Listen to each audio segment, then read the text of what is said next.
If you are a letting agent and you're feeling a little bit lost, a little bit alone, looking for some guidance and support, the next 6 or 7 minutes could be of interest to you.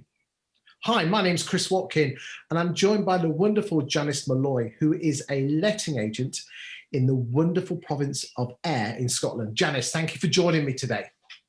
Thank you for having me, Christopher. Pleasure, pleasure. So, when did you become a letting agent? Oh gosh, I became a letting agent 18 years ago. Oh, you must have been a child still at school, my love. I was. So what made you want to be a letting agent, or did you fall into it like the rest of us? Oh, I fell into it. I started working for a local company, and it was sales. I've always had a sales background, so property sales was really appealed to me. So I went for the job and I got it. And after a while, the sales market, well, it hit a recession actually, and the office that I worked with had a lettings department. So we just sort of morphed into lettings, and it became bigger. And I took on the management role for that firm. So was that around 07, 08, 09 when things went a little bit dodgy? Yeah, exactly then, yeah. Okay. Mm-hmm. So we came out the other side and you were in lettings and you kind of kept the bug of being a letting agent. Yep, it stuck. What do you love about being a letting agent?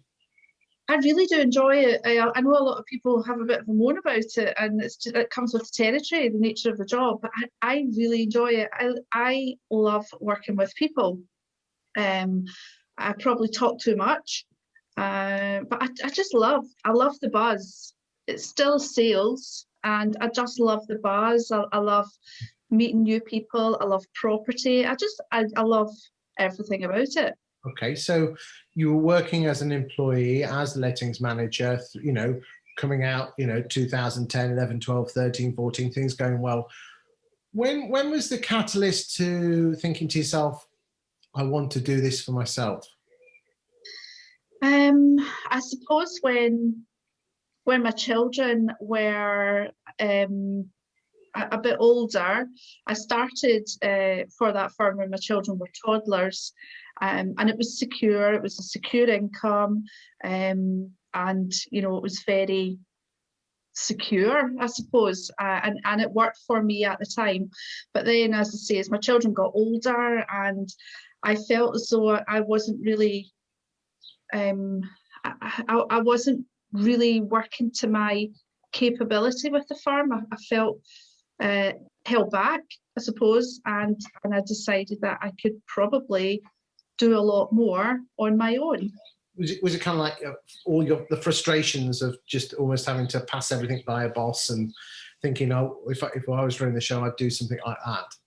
Yeah, absolutely. I mean, I saw letting agents pop up locally, and their marketing was fantastic. And like any boss, probably like me myself now, asking, getting them to spend money was like pulling teeth, but this really was like pulling wisdom teeth. I mean, it was a very old-fashioned family-run company, very stuck in their ways, didn't want to upgrade anything. We're happy with their lot, basically.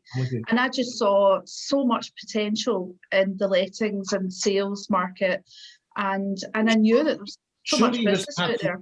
Surely you must have had fears. Yeah, I thought about it long, and I thought about it for a good couple of years. And it was never the right time. Teenagers, took up a lot of my time, and then personal stuff, and that. And then it was never the right time again. And then what better time during a pandemic? So what was the catalyst that made you go, come on, I need to do this, otherwise I'm not going to do it, Janice? I just got so fed up working for the company. It was going nowhere. It became, and I probably shouldn't say this, but it became embarrassing to work for the company because it was probably the most old-fashioned Okay. letting agent in the street of letting agents, Okay. and I wasn't proud to work there anymore. Okay, well, that's I hear that a lot. That if you can't talk about your employer with pride, then that might be time as a sign to move on. How were you feeling when you handed your notice in? Really scared, terrified. Okay, but you did it. I had my notice written out for months. Okay. I actually applied for another job at the very start of lockdown, March 2020. And I thought, why am I doing this? I want to work for myself. I've got some fantastic clients who I was quite confident would come with me. But I had my notice for about 6 months before I actually plucked up the courage to hand it in. Okay, so I was terrified. You did it, and you set up your own agency, and it's quite scary setting up your own agency, because I know you've obviously got your other half and you've got your family, but no one knows what it's like to be a letting agent, especially running your own business. Now, yeah. My understanding is after a few months of working as your own agency, you reached out to Agents Together, the charitable foundation. What made you reach out to the charity? I was on LinkedIn, and I started joining different groups, connecting with lots of different people. And this one jumped out, and I honestly can't remember how or why it jumped out, but I read the bio and I thought, it's quite interesting. I thought, well, I could never afford that. They're probably going to charge thousands for that sort of information. And so I connected anyway, and Sam Offley gave me a call and had a chat with me and asked me if I wanted to be part of Agents Together.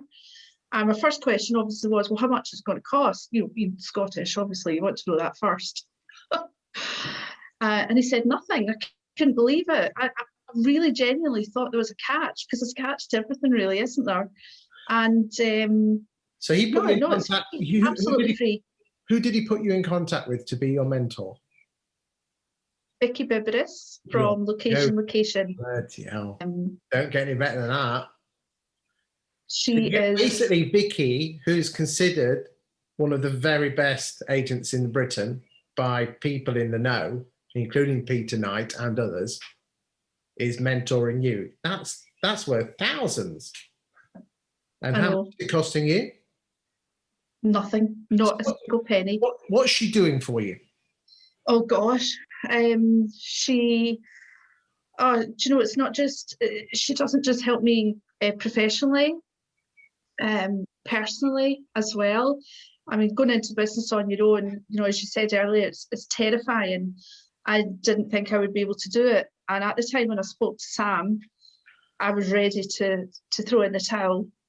And he said, no, have a chat with Vicky. And she's just gave me so much confidence, and she's such an inspiration. She's a great girl. I just love her to bits. She's fantastic. So basically what you're saying is, if it wasn't for Agents Together and Vicky Bibris, you wouldn't still be running your own letting agency now. You'd have thrown the towel in, and now you're flying, you're rocking and rolling. What would your final message be to any letting agent or estate agent who runs their own business? What would you say to them about them reaching out to Agents Together? You've got to do it. It's a no-brainer. You've got to do it. Get the help, get the professional help, get the confidence boost as well. It's not just professional, it's, the personal boost. But for me, just contacting, being in contact with Vicky and having Zoom meetings and just chat, half the time, we just have a chat. I always come away from a meeting feeling super positive. I can't explain, it's just fantastic. Do it, go for it. Janice, you've been an absolute star today, and I hope Janice has inspired you to reach out to the Agents Together Charitable Foundation to be guided and supported by the likes of Vicky and 200 other mentors that can help and guide you. It is free of charge, there's no catch. What have you got to lose? Thank you for your time today. Thank you very much, Christopher.